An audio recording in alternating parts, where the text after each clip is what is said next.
За яг одоо Хятадын үндэсний цөөнхийн 12 дахь уламжлалт спортын наадмын Солонгос бүхийн барилдаа болж байна.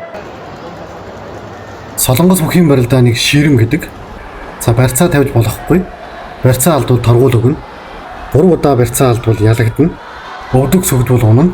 1 давбал 1 оноо, 2 давбал 2 оноо авч шууд ялдаг барилдаа юм байна.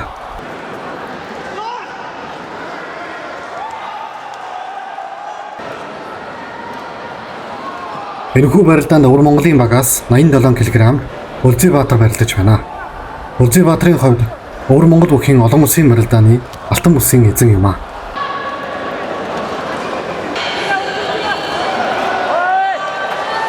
Барилдааны төгсгөлд 87 кг гондоо можийг төлөөлөж барилдсан хур төрүүлж Улзыбаатар үзүүллээ.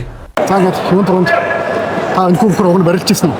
Барилдсан аа. Тэгээд амжилт ямар аа? Амжилт 15 онд би Танжим можийг төлөөж алт авчихсан. Алт авчихсан. Тэгээд нөт 2 дахь удаа орсон чинь тийм үү? Тийм 2 дахь удаа. Аа тэгээд өнөөдөр бас мөнгө медаль авчихлаа. Тэгээд өөрийнхөө сэтгэлийг бас олцооч.